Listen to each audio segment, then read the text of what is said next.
Sabbath School Study Hour here at the Granite Bay Seventh-day Adventist Church in Sacramento, California. I'd like to welcome our friends who are joining us across the country and around the world. I know we have a number of online members who tune in every week to participate in our Bible study. And again, welcome to you. Also those watching on the various television networks. Thank you for being a part of our study time today. I'd like to welcome our regular members, our Sabbath School members, as well as the visitors who are joining us today. We're delighted that you're here. We have a very important subject that we're going to be studying this morning on the book of Revelation. Now, I think many of you know we're studying through our lesson quarterly entitled The Book of Revelation. We've had a great study so far dealing with some very important subjects, but today we're going to be looking at the 7 seals of Revelation. The prime passage of study for today is Revelation chapter 6. So we'll be looking at the 7 seals. But before we get to our study, we'd like to have friends know who are watching us about a free offer that we have, a study guide entitled Saved from Certain Death. And this is our free offer today. If you'd like to receive this study guide, all you'll need to do is give us a call. Our resource phone line is 866-788-3966. And you can ask for offer number 109, and we'll be happy to send it to anyone who calls and asks. Or if you like, you can also go to our your phone and you can send us a text, and we'll be able to send you a digital copy of the study. All you have to do is text the code SH060 to the number 40544, and you'll be able to get a link, and you'll be able to download and study the study guide called Saved from Certain Death. Well, before we get to our study this morning, we need to ask God's guidance whenever we open up His Word. So let's bow our heads for prayer. Dear Father, once again, we are grateful that we have this opportunity to open up and study this very important passage of Scripture found in the last book of the Bible, the book of Revelation.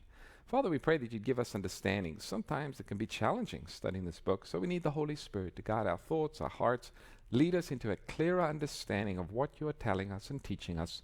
For we ask this in Jesus' name. Amen. Our lesson today is going to be brought to us by Pastor Doug.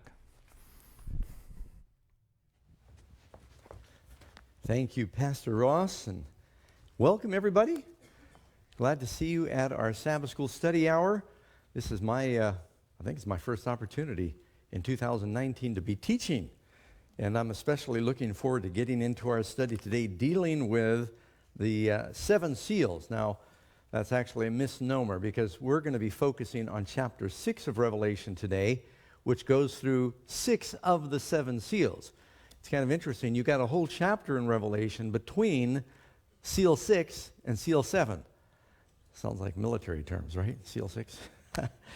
But so we're going to do our best to get into that. And we have a memory verse to begin with. The memory verse is from Revelation chapter 5, verse 9 and 10. Here in your lesson, it's out of the New King James Version. If you want to say that with me, that'd be great. Revelation 5, verse 9 and 10. You ready?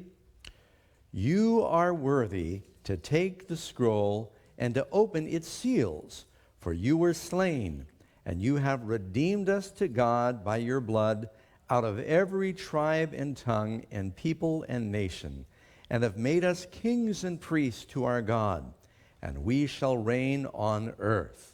By the way, if you're wondering where the righteous will ultimately live, it tells you right there. The blessed are the meek, they will inherit heaven.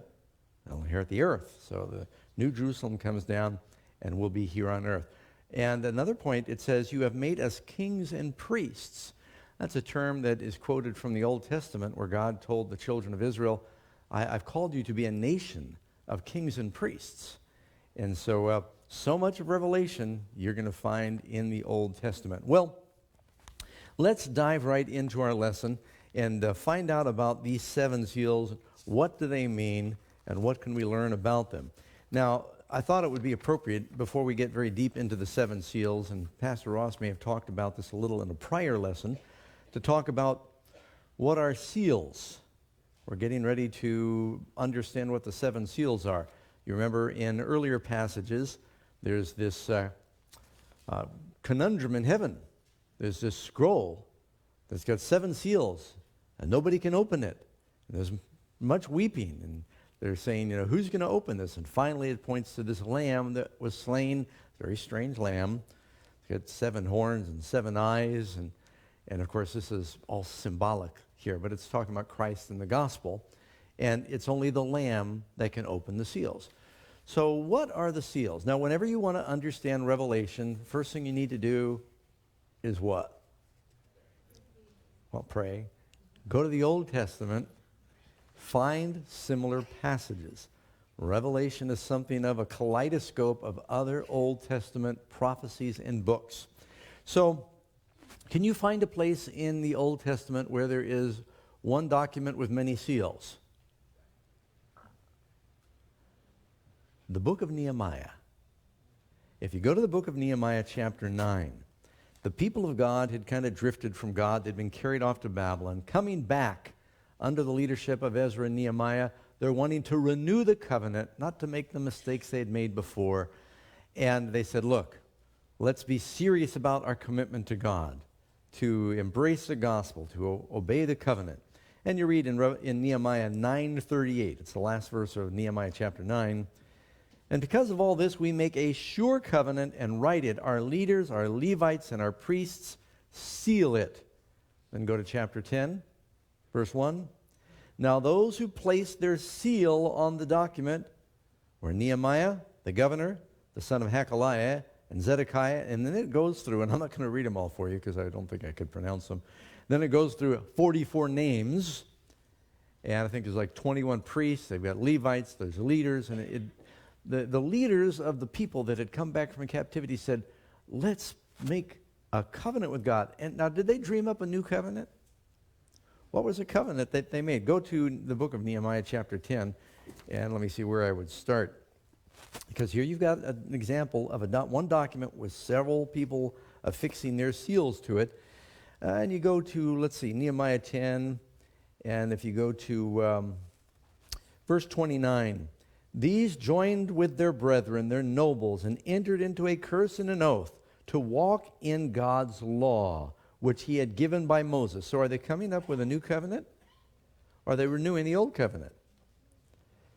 The servant of God, to observe and do all the commandments of the Lord our God, and his ordinances and his statutes, that we would not give our daughters. Now they get specific with some problems they'd made.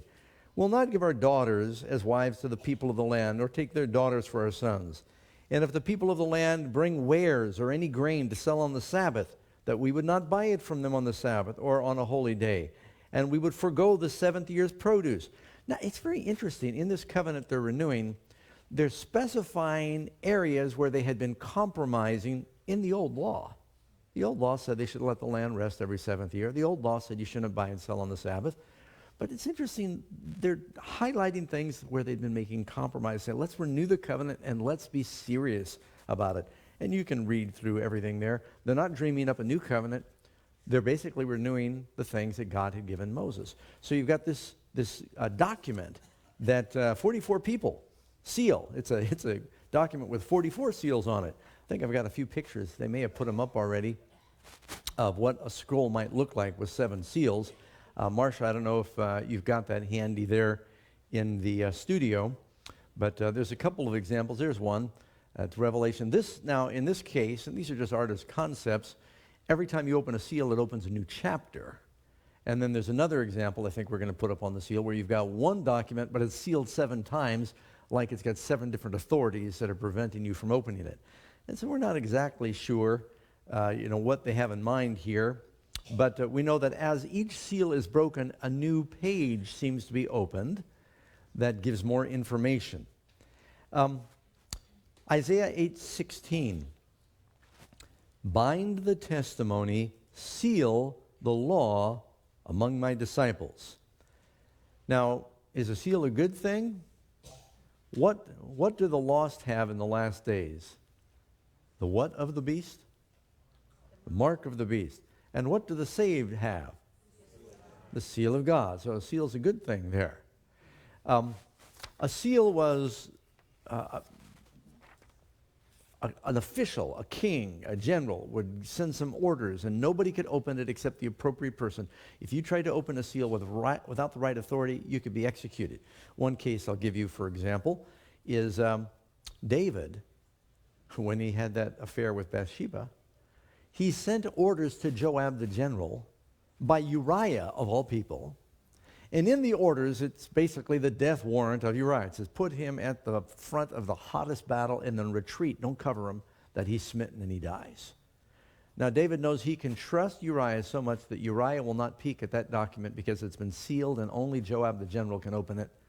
So he carries this document that's got his death warrant in it, and he will not break that seal because he doesn't have the authority. And that's why I'd say nobody had the authority to open this document in heaven except the Lamb. Some have said, well, this book, it's the book of life. It's really the gospel, which, the book of life is contained in it. And it tells the history of the church. So as we begin to open up the seals, we'll see that. All right, so we go now to Sunday study. It's the first study, and it's the first seal. And if you read in Revelation chapter 6, 1 and 2, now I saw when the Lamb opened one of the seals, and I heard the 4 living creatures, these are earlier described around the throne, saying with a voice like thunder, come and see. In unison, these creatures are saying, come and see. So John now is taken off in vision, and he's shown what's revealed through this first seal. I looked, and behold, a white horse, and he who sat on it had a bow, and a crown was given to him, and he went forth conquering and to conquer. Now, you've probably heard about the 4 horsemen of the apocalypse. Everyone's here heard of the 4 horsemen. The 4 horsemen of the apocalypse. It's kind of interesting. People think the 4 horsemen are sort of a vision by itself. The 4 horsemen are really the first 4 of the 7 seals. They are part of the 7 seals. And everyone always thinks about the 4 horsemen riding off together to wreak havoc on the earth, but they come in stages at different times in history. Why 4 and why horsemen? Before I get into what the first one means. If you want to understand Revelation, what do? Go somewhere else in the Bible. Okay? Look in the book of Zechariah. Who are these horses? We're going to read about 4 horses in just a minute. So before I explain the first one, let's find out what horses mean. Zechariah chapter 1 verse 8 starts with a vision of horses. And I saw by night, and behold, a man riding a red horse. Tells the color of the horse. It stood among the myrtle trees in a hollow, and behind him were horses, red and sorrel, that's like brown, and white. And I said, my Lord, what are these? So the angel who talked with me said, I will show you what these are. Do you know something interesting happening here? A prophet having a symbolic vision with horses of different colors, and he asks the angel, what does it mean? This is what's happening in Revelation. John, a prophet, has a vision in some symbolic language with horses, different colors, and he asks what it means. That doesn't happen that often. There must be a connection, right? Who are they? These are the ones whom the Lord has sent to walk to and fro throughout the earth. Now, the number 4 in the Bible typically designates the 4 corners of the compass. The Bible says the Lord will send his angels to the 4 corners of the earth to gather together his elect, north, south, east, and west. So it's talking about the spread of the church. And let me give you another one here. If you go to Zechariah chapter 6, verse 1, it says, I turned, and I raised my eyes and looked, and behold, 4 chariots coming from between the mountains, and the mountains were of bronze. With the first chariot were red horses, the second chariot black horses, the third chariot white horses, and the fourth chariot dappled horses. Now, this is very similar, except Revelation has 1 horse. Here it's got 2 horses per chariot. In Revelation, you've got the black, and you've got the red, and you've got the white, and then you have a pale. The last one here is spotted. It's not pale. So you'll notice as you go back and forth between the Old Testament and Revelation, some of the visions, it's a little different. But the horses are representing, and what does he say? He asks then, you go to verse 4, Zechariah chapter 6, verse 4, I answered and said to the angel who talked with me, what are these, my Lord? And the angel said, these are the 4 spirits of heaven who go forth from their station before the Lord of all the earth. And so it's like messengers that are going out. Now, do you find other places where you find chariots in the Bible? Someone's going to read this for me. Haftis, I didn't give you much warning, but go ahead and let's get a camera over here. You go ahead and read for me 2 Kings 2, and I think it's verse 11. Second Kings 2:11. Then it happened, as they continued on and talked, that suddenly a chariot of fire appeared with horses of fire and separated the two of them. And Elijah went up by a whirlwind into heaven. So when we read in the Bible that a chariot of fire came down, it's like that spiritual. I looked over Jordan, and what did I see coming for to carry me home? A band full of angels coming after me. But it's described in the Bible as chariots and horses of fire. Does the Lord get around in heaven in chariots? Or does the Lord use that term because there were several thousand years where chariots were the way that people got around? And so I don't know that God has to wait for the next chariot before he can go anywhere in heaven. I think that it's talking about the power of God, the armies of God. When Elijah went to heaven, Elisha said, my father, the chariot of Israel and its horsemen. King Solomon was told, and all the kings of Israel were told, when you come into power, don't be sending down to Egypt for horses. Your trust is not in the horse and the chariot. That was their war, the supreme tank back then. They didn't have aircraft. It was all the chariot. And when Elisha died, the king came and he wept over Elisha. He said, my father, the chariot of Israel and its horsemen thereof. And so those chariots and those horses represented the power of God, the armies of God. And so one thing I want you to notice as we look at this first horseman, it's talking about a conquering force that goes out. What color is the first horse? White. What does Revelation tell us white is a symbol of? So purity and righteousness. And it says, this first rider goes forth on a white horse, and this really represents the church going forth in its infancy there from Pentecost, from about 31 AD to the death of the last apostle John, which would be about 100 AD. And they went forth conquering and to conquer, and the gospel went almost everywhere in that first generation. You know, you can read where the Bible says that in the first generation, it says that the gospel had gone into all the world and to every creature under heaven. That doesn't mean the whole planet, but it means the then known civilized world. As far as the ships and the commerce took them, the gospel was going. And so this is the gospel in its purity. That time is, like I said, from about 31 AD to 100 AD. It corresponds with the first church, the church of Ephesus. Now, if you look in Psalm 45, verse 3, again, comparing Revelation with the Old Testament, here this psalm says, Psalm 45, 3, gird your sword upon your thigh, O mighty one, with your glory and your majesty, and in your majesty ride prosperously. So here's a picture of a king riding on a horse, because of truth, humility, and righteousness. And in your right hand shall teach your awesome things. It's talking about teaching, righteousness. Yet it's portrayed as a rider, a king on a horse. Your arrows are sharp. Again, the bow in Revelation, here it's got arrows are sharp in the heart of the king's enemies. The people fall under you. So in the first century, was the church to go forth and try to kill unbelievers? Or were they to kill falsehood with truth? And in the armor of God, does it talk about a bow of strength? Or actually, it's the bow is a symbol of the strength. It talks about that in Jonathan. So this was something where you'd fire the arrows of truth. The devil fires darts or arrows of temptation. That's in Ephesians there. All right. First horse, early church, riding forth in purity. Go to Monday. Second seal is open. And this is talking about conflict on the earth. Let me read it to you now. Revelation chapter 6, verse 3 through 4. We're going to do our best to get through all 6 of these seals today. When he opened the second seal, I heard the second living creature say, come and see. Now, how many living creatures are there?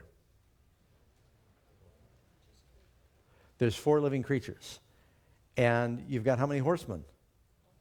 You got 4 horsemen. All right, so here now the second living creature says, "Come and see."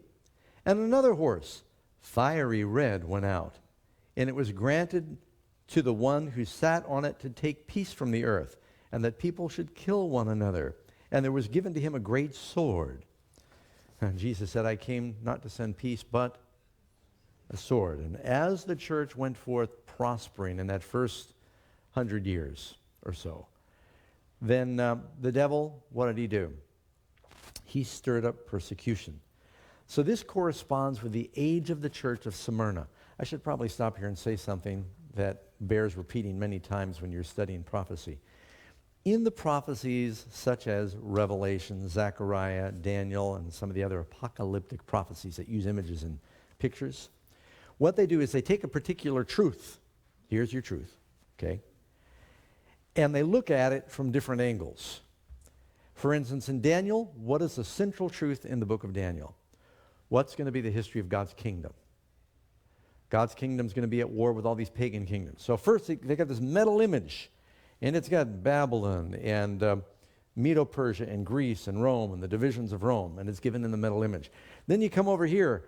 It's the same battle about the kingdoms, but it's given in the lion and the leopard and the bear. Lion and bear and leopard, and then the strange beast. And then you come over here. It's got the same truth about the struggle in God's kingdoms. It gives more detail every time. But now it's got the goat and the ram and the divisions of the horns that happen. See what's happening? Then by the time you get into chapter 10 and 11, the detail is becoming very precise. And it's barely even using any symbolism at that point. In Revelation, giving the history of the church now, not just the kingdom, but more specifically the church. We've looked now at the 7 churches in Revelation 2 and 3. Now we're going through the 7 seals, and you're going to end up then going through the 7 trumpets, and they're all giving different perspectives on the same truth. Revelation 12 and 13 do the same thing. So God doesn't want us to miss it, and he's showing it to us different ways. Okay? So here, the second church is the church of Smyrna. The red church is a symbol of blood. There's great persecution that happens during that time. The rider has a sword. He's allowed to take peace from the earth, which opens a way for people to kill one another. So this is a time of persecution. And we learned during the church of Smyrna, it's drawn from the word myrrh, which means incense or sacrifice. And so here you've got your red horse. Then you go, now under Monday, you've got 2 seals. You see, the writer of the lesson had a challenge. He had to cover 6 seals in 5 days, so he had to double up on one of them. So you've also got the 3rd seal. And let's read it together. Revelation chapter 6, verse 5 and 6. "When he opened the 3rd seal, I heard the 3rd living creature say, 'Come and see.' So I looked, and behold, a black horse, and he who sat on it had a pair of scales in his hand.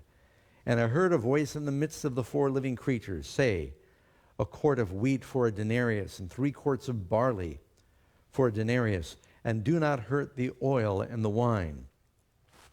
Is talking about a scarcity. Now this is what's happening to the church from roughly 313 to 538. And I want to remind everybody that what we do is we'll post my lessons that I'm reading from right now. It's a summary, an overview. We'll be posting those at the AmazingFacts website where you see Sabbath School. You'll see a little place you can click to download the lesson notes, because you may not remember all of the dates. But what happened between 313 and 538? Well, first 100 years of the church, the apostles were alive, about 100 AD, I should say. Paul had been killed by Nero. Peter had been killed by Nero. There was great persecution, but under the persecution, the church was faithful. It was righteous. It went forth. They're at risk of losing their first love, but they were faithful to the word. But then after the last of the apostles died, then a great persecution, a lot of bloodshed. And that took place until about 313. As a matter of fact, there was a very intense persecution from 303 to 313. You remember reading in Revelation chapter 3, or chapter 2, it said, you will have a great trial 10 days. During the 10 years of Diocletian's rule, he sought to exterminate Christians. But then, with the conversion of Constantine, which happens shortly after 313, now the church has a scarcity. A scarcity of what? Of truth, because the church had become accepted. It became a political institution. It started to become the in thing. When the devil can't destroy the church from the outside, he destroys it from the inside by joining it. The church became institutionalized. Are we ever at risk of that? Instead of having the passion of a message, it just becomes an institution. And so it was a time of great scarcity. And so when he says, he's got scales in his hand, and he says that a quart of wheat for a denarius, that's a great price, and 3 quarts of barley, barley was the food that you fed the animals, for a denarius, and do not hurt the oil and wine. He's saying, even though there would be great scarcity, what does the oil represent? Holy Spirit. And the wine? The blood of the covenant. And so in spite of this scarcity, in spite of the compromise, that they lost their fervor, and it become sort of a government-accepted church institution, the gospel would still be held by faithful in its group. Even during every time of the church history, the oil and the wine, the gospel, it's still there doing its work. It was not affected by this compromise. So this is the church similar to the time of Pergamos, the church, 3rd seal, time of scarcity, and this is the black horse. Now moving on, if you go unto Tuesday, it opens the 4th seal. And this is a time where there is widespread death. 538, roughly, it covers from to 1517. And some of these dates might just float a little bit, but this is roughly the time period. I don't think there was an angel that pulled a page off the calendar and said, now we begin the time of the gray horse. So it's just talking about stages of history, and you can't always draw hard lines in history. So he opens the 4th seal, and I heard the voice of the 4th living creature saying, you get the 1st, 2nd, 3rd, 4th living creatures. These are creatures around the throne. You remember what these creatures look like? And you find them repeated in Ezekiel also. One is like a lion, an eagle, calf, and a man. They've got faces and many eyes, and they're symbols of the different attributes of God's character. And so then another of these creatures said, when he opens, come and see.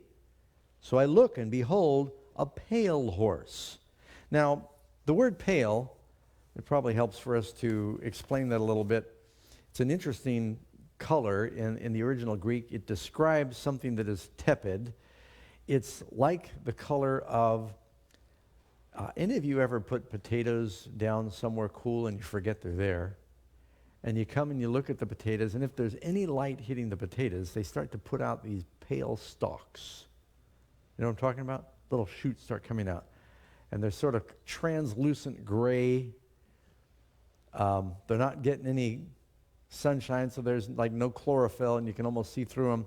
That's what that word means. It's also identified with the color of a corpse when the blood is drained out.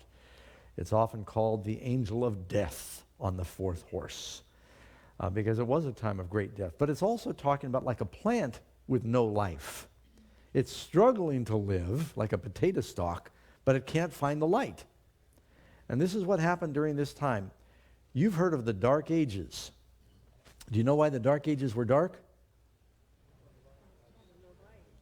Thy word is a lamp unto my feet and a light unto my path. What happened during this age of the church is they said that only the clergy has a right, and not even all the clergy, but certain high-ranking clergy had the right to access the scriptures. The Bibles were taken away from the people. A lot of tradition came to substitute. There was great spiritual death and lifelessness. But these plagues and descriptions often describe real things that happen as well. For example, during this time of the church, it says it was a pale horse, this deathly looking color, and the name of him who sat on it was Death and Hades. Now, what does the word Hades mean?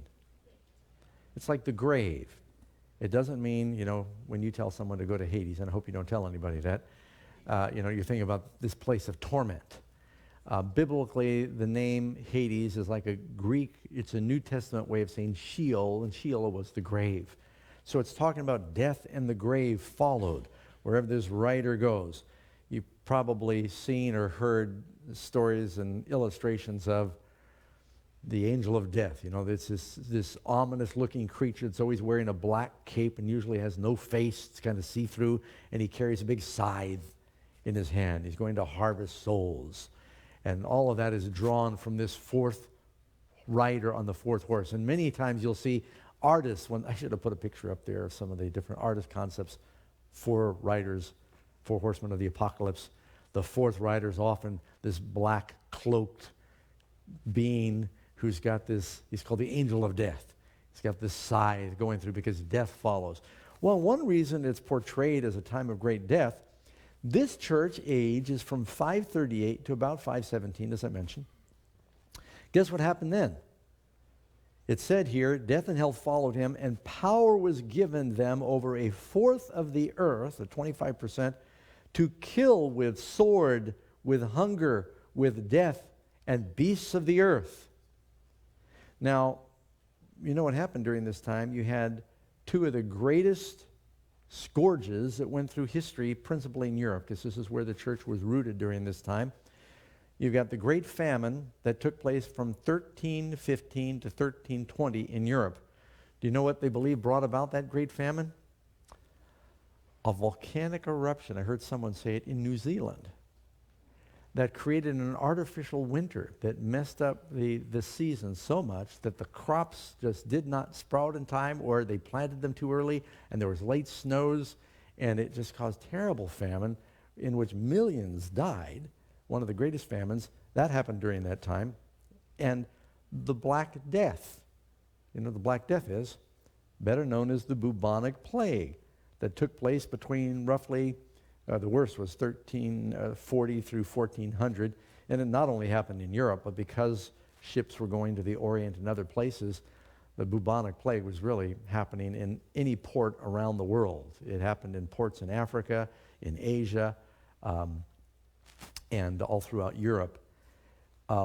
They estimate that up to 1/3 of Europe died during the time of the Black Plague. That's in the encyclopedia. You can read that. Can you imagine that? I mean, what would that do to like our country right now if 1 out of 3 people died? And, you know, if we have a plane go down, 50 people die, it's national, it's headline news. You and I can't comprehend it. And they didn't understand what spread it. So a lot of people that were then taking care of the dead and the dying were then contracting it, and it just kept. Do you know how they finally found a cure for the Black Plague, or they brought it to under control? They read in Leviticus what the Bible said about contagion and separation from contaminated individuals. They began to do that. They began to burn, instead of burying the bodies, they began to burn the clothes and the bodies and everybody that was infected. They maintained separation. They tried to practice some sanitation. They finally brought it under control, even though there were periodic outbreaks. Because the bubonic plague comes from a flea that's found on rats. And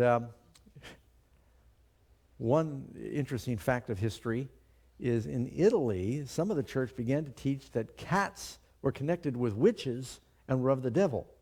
So they began to exterminate all the cats in Italy. There are a lot of ports in Italy that went to other places in Europe. When the cat's away, what will happen? The rats proliferated, and the plague just really spread.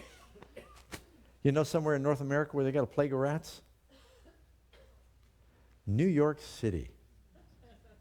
They have been trying everything in the book to get rid of the rats in New York City, but there is a literal plague of rats. There's so much underground in New York City and so much garbage out on the streets that they're everywhere. Anyway, and believe it or not, there are people in New York City that are so concerned about the welfare of the rats that they won't let the exterminators do their job. They think it's inhumane. So there are people campaigning for rat rights. And so I probably made some of you mad listening right now because you think that's right. They should have rights too. Anyway, all right, that drifted a little bit, but it was interesting. Going under Wednesday, opening the 5th seal. Now here you've got the cry of the martyrs, and this is one we'll take a little time with. Let's read it together. Revelation chapter, and someone's going to get ready in a minute to read. Yeah, you'll be doing Genesis and someone else will do Luke. In Revelation chapter 6, 9 through 11, when he opened the fifth seal, I saw under the altar the souls of those. Now you notice something? During the first four horsemen, the first four, it says one of the living creatures said. One of the living creatures said, because there's only four living creatures. Now they stopped that. Now it says they opened the fifth seal, and I saw under the altar the souls of those who had been slain for the word of God and for the testimony which they held. And they cried with a loud voice, saying, How long, O Lord, holy and true, until you judge and avenge our blood on those who dwell on the earth? Then a white robe was given to each of them, and it was said to them they should rest a little while longer until both the number of their fellow servants and their brethren who would be killed as they were is completed. So it's in the midst of this terrible persecution. All right, now is this a symbol, or are there really souls that are under an altar that are crying in heaven? So far, everything we're reading is pretty symbolic, yet you'd be surprised how many pastors read this and they say this is proof that the dead are conscious after they die. Well, first of all, who here would want to be a soul under the altar crying? And these are the saved. And so, obviously, this is a symbol. Now, what does it mean? Look in Revelation chapter 11, verse 18. The nations were angry, and your wrath is come, and the time of the dead that they should be judged, and that you should reward your servants the prophets and the saints, and those who fear your name, small and great, and destroy those who destroy the earth. It says there's a time of judgment that would come when this vindication would happen. So here you've got these souls that are crying out for justice. If you want to understand Revelation, what do? I've asked you 3 times now. Go where? Go to the Old Testament. Okay, go ahead and read your verse for us, Alfredo. Genesis 4:10. And he said, What have you done? The voice of your brother's blood cries out to me from the ground. All right, thank you very much. I'm sorry, I misspoke your name. Now, remember when Cain killed Abel, and God says, the voice of your brother's blood cries. Were the little blood cells there in the Garden of Eden crying out? Or is that symbolic language that whenever innocent blood was shed, it was crying out for justice? And so here it's talking about a symbol. Now, where was Abel slain? What was the argument between Cain and Abel? About worship. They had built 2 altars, am I right? One offered his way, the other offered God's way. And when Abel tried to appeal to his brother, probably standing by an altar and saying, you need to follow God and he'll bless and receive your offering, Cain got mad, killed Abel, and there you've got this dead brother with the blood by the altar. So when it talks about souls under the altar, that's a little clue. Look, for instance, in Hebrews 12:24. To Jesus, the mediator of the new covenant, and to the blood of sprinkling that speaks better things than that of Abel. Abel's blood spoke, and here it says the blood of Christ speaks better things. Isn't this obviously a metaphor? The blood doesn't talk. It's talking about, it speaks the righteousness of the blood of Christ. Let me give you another one. Matthew chapter 23, verse 35. Christ, when he walked out of the temple, he pronounces a curse on the false leaders. And he said, that on you and on this generation that he was talking to back then, may come all of the righteous blood shed on the earth, from the blood of righteous Abel to the blood of Zechariah the son of Berechiah, whom you murdered between the temple and the altar. So here again, we're talking about souls under the altar, just people killed. Now, you may not know the story offhand. The one that Jesus is referring to here, there was a high priest by the name of Jehoiada. Matter of fact, he's the longest living individual from the time of Moses onward. Moses lived how long? 120 years. But during the time of King Joash, Jehoiada the priest lived 130 years. That was a super duper record. He's a very godly priest. And as long as Jehoiada was alive and advising the young king, remember he was a boy king, 7 years old, his youth was very good. But after Jehoiada died, Joash went bad. He started to listen to bad counselors. He started to persecute the prophets. He even persecuted the sons of Jehoiada that had saved his life. And Zechariah was a son of Jehoiada who Joash had slain between the porch and the altar. And God said, I saw that. I made a note of that blood. It's crying out for justice. And on this generation, that vengeance is going to come. When Jerusalem was destroyed in 70 AD, Jesus had said, all of the righteous blood would be required of that generation. It was a terrible judgment that came. Well, there's more righteous blood that's going to be required at the second coming for the martyrs who have perished. God's very patient, but a day of reckoning comes. So, is this talking about the literal state of the dead, or is it a symbol?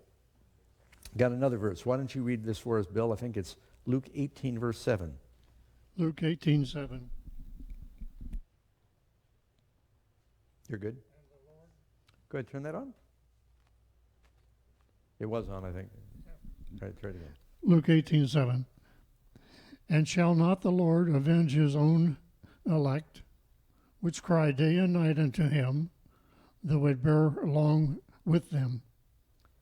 And it says, yes, he will surely avenge them. So you've got these souls under the altar that are crying out for justice. And here God says, God may bear long, but there's going to be a time when he, of course, answers prayer and when he visits judgment. And so here we've got that is the fifth seal. Now we're going to just finish up the sixth seal. And this takes us through verse 17. By the way, the fifth seal, I want to repeat, covers from 517 to 1798. This is a time where there was by the way, Spanish Inquisition was going on during this time. So there was a time, it's the cry of the martyrs taking place. And you know, there were not only martyrs that died under the persecution of the Catholic Church, there were martyrs that died from Protestant persecution. If you know your history, even Calvin, who was a great man of the word, he was involved in having Baptists killed who believed that you shouldn't baptize before you're an adult or shouldn't baptize babies. He thought that was a heresy. He approved their being killed. The Church of England that broke away, they were persecuting and killing. And you read the bloody history in North America. Some of the pilgrims, the early church, it's Roger Williams who fought against this. People were in prison, they were tortured, they were killed. If they were preaching heresy, they'd bore through their tongues, they'd cut off their ears. It was terrible, the stuff that happened. And so, yes, even up until 1798, there was a time of great persecution. Now, if you go to the last seal here, Revelation 6:12, I looked, and when he opened the sixth seal, behold, there was a great earthquake, and the sun became black as sackcloth of hair. Let me just pause here. Sackcloth can be made out of burlap. Any of you remember the old burlap potato bags? Now they're plastic. You could see through that burlap. It's like a rough cord. Sackcloth made of hair was very tightly woven. No light would get through. And so it's telling us that the sun is completely obscured and the moon became like blood. All right, I want to pause right here. You'll see many times, Joel, several times in the Bible, it talks about sun darkened, moon blood, sun darkened, moon blood, sun darkened, moon blood. That usually is a sign of war. When cities were set on fire, the skies went black with smoke. How many of you remember this, the Paradise Fires this year? We were just enshrouded in smoke. Karen and I got to miss some of it because we were in Canada part of the time. We came back, we couldn't believe it. The sun was red. The moon at night was red. The sun was blocked out during the day. Not as obscure as some of this, but it was pretty serious. And so this was always a symbol for war, but it's talking about a great time of persecution here. And then it goes on to say, and the stars of heaven fell to the earth as a fig tree drops its late figs when shaken by a mighty wind. They kind of pluck away. And the sky receded as a scroll. If you want to know where we are in history, we are living between verse 13 and 14 right now. Because that has not happened where the sky receded as a scroll.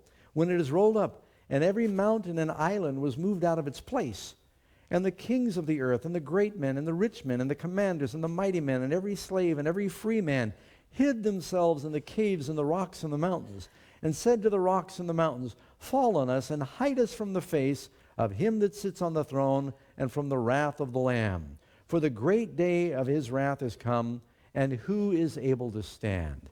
Now, when you get to chapter 7, it answers the question, who is able to stand? There's a pause right there, and it introduces the 144,000. That's our subject next week. You don't get to the seventh seal until you get to the end of chapter 7 and into chapter 8. And then it says, and then the seventh seal is opened, and then it goes into the 7 trumpets. And Pastor Ross gets to deal with that. But what does it mean here when it talks about a great earthquake? First of all, the sun going dark, the moon turning to blood, the stars falling from heaven, the heavens being rolled back as a scroll, and a great earthquake, those things will happen in quick succession at the second coming. But they have happened historically over time. You ought to read the records of this in the Great Controversy. The great earthquake it's talking about that affected the regions here where the gospel was being proclaimed and the persecution was happening, it's probably the Lisbon earthquake, 1755. 20,000 people were killed. It wasn't as deadly as some, but it was felt. North Africa, across Europe, even in the Atlantic, because, of course, there were people, there were people in 1755 in North America, in New England. The Encyclopedia Americana states it extended from Greenland to Africa to America. That's a big earthquake. You know, we have an earthquake in Eureka. You won't feel it in California, in Sacramento. They can have tremors. I remember we felt one here that they had over in Reno a couple of years ago. But for it to go across the ocean like that, that was massive. Probably the Lisbon earthquake. Then it says the sun became black. This is a great dark day of history that was May 19, 1780. When they woke up in the morning, there's not a cloud in the sky. It wasn't smoke from any fires that they could find. It's just the sun just started going dark. And they've never been able to find a good explanation for that. And chickens went back into the pen to roost.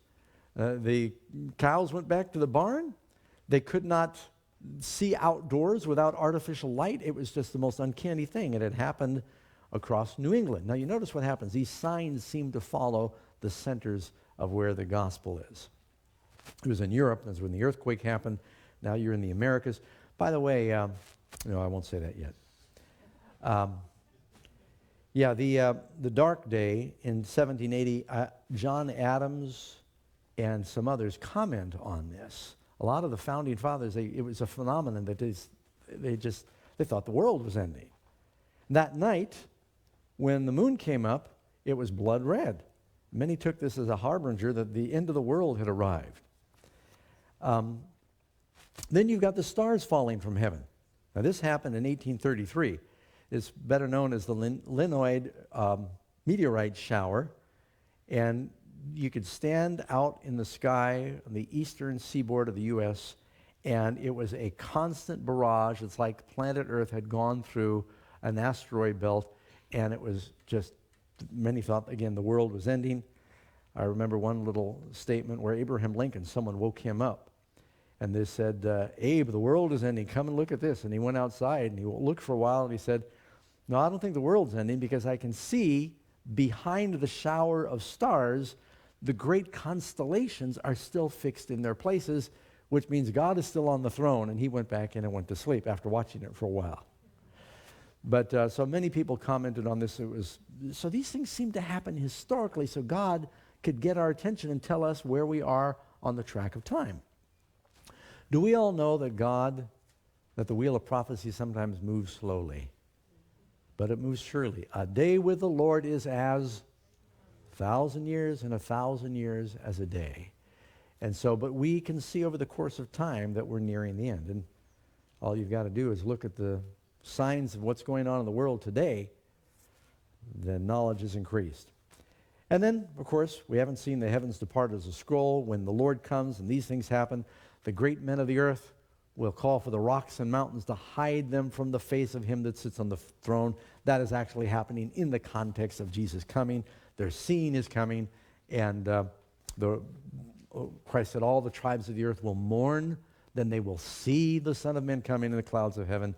And this describes the two final classes. One that says, lo, this is our God, we've waited for him and he will save us, and the other that runs from his coming.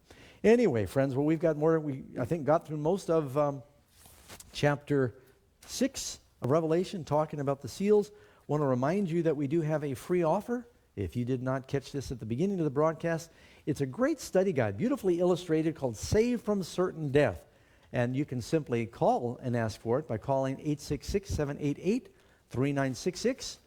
Or you can text and look at it on your phone, download it by texting SH060, and you text that to 40544.